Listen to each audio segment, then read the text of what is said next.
Assalamualaikum warahmatullahi wabarakatuh. Nama saya Santi Sri Mulyati, calon guru penggerak angkatan 9 Kabupaten Majalengka. Oke, di sini saya akan menjelaskan tentang koneksi antar materi, kesimpulan dan refleksi pemikiran Ki Hajar Dewantara.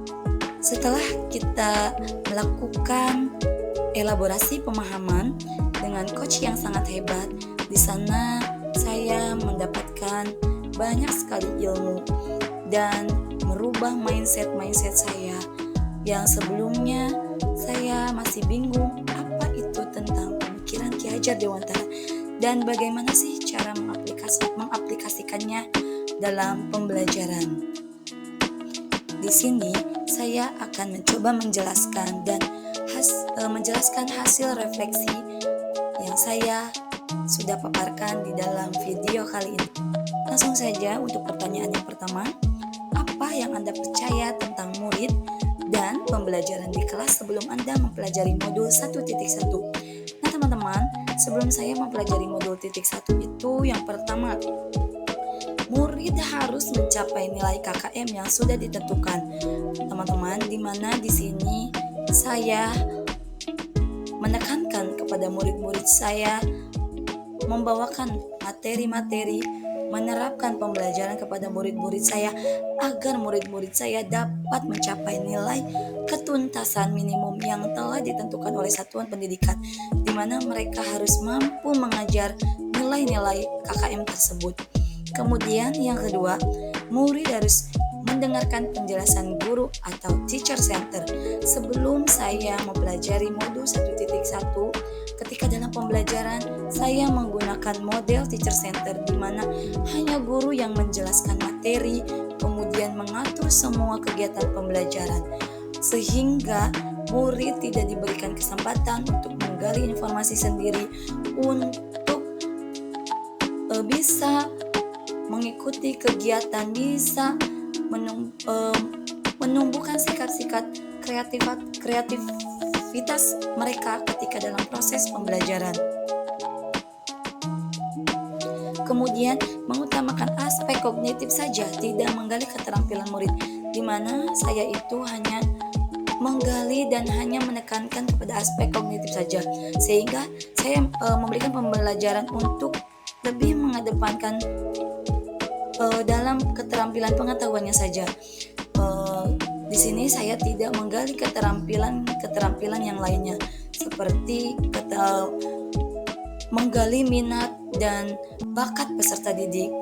Kemudian yang keempat yaitu murid harus menguasai materi yang diajarkan untuk mencapai target materi. Nah, di sini saya menekankan kepada murid agar mampu menguasai materi yang saya sampaikan. Materi yang saya jelaskan harus bisa mereka kuasai dan harus bisa mereka pahami pada saat itu juga, sehingga untuk mencapai target materi. Nah, itulah pembelajaran yang saya lakukan ketika saya belum mempelajari modul 1.1 ini. Dan teman-teman, ketika setelah kegiatan elaborasi pemahaman kemarin, banyak sekali hal-hal yang saya ketahui. Dan lanjut untuk nomor 2, apa yang berubah dari pemikiran atau perilaku Anda setelah mempelajari modul ini? Nah teman-teman, setelah saya mempelajari modul ini, banyak sekali hal-hal yang saya rasakan dan pengetahuan yang saya ambil. Nah teman-teman, di sini saya merubah cara berpikir dalam pendidikan, di mana mindset saya berubah ketika saya sudah mempelajari modul 1.1 ini, di mana banyak sekali pemikiran-pemikiran Ki Hajar Dewantara yang belum saya ketahui yang bisa diterapkan melalui pembelajaran, di mana menurut Ki Hajar Dewantara bahwa pembelajaran itu tidak hanya didapat oleh guru, melainkan lingkungan sekitar murid itu juga bisa dijadikan sebagai sumber ilmu bagi mereka, sebagai sumber pembelajaran bagi mereka. Kemudian saya merubah mindset saya dalam pendidikan, bahwa pendidikan itu harus berpusat kepada peserta didik. Dan di sini sesuai dengan poin yang kedua, yaitu merubah model pembelajaran, di mana sebelumnya saya masih menggunakan model pembelajaran teacher center dan hanya berpusat pada guru. Nah, di sini saya merubah model pembelajaran di mana pembelajaran itu berpusat pada murid. Di sini pembelajaran menjadi menyenangkan, kemudian peserta didik dapat menggali kemampuannya sendiri, kemudian melalui proses kegiatan pembelajaran yang dikelola oleh murid sehingga murid dapat menjadi kreatif dan inovatif. Kemudian untuk poin yang ketiga yaitu menggali potensi dan bakat murid atau menuntun anak sesuai kodratnya. Nah, di mana sesuai dengan pemikiran Ki Hajar Dewantara bahwa pembelajaran itu proses pendidikan itu menuntun anak sesuai dengan kodratnya.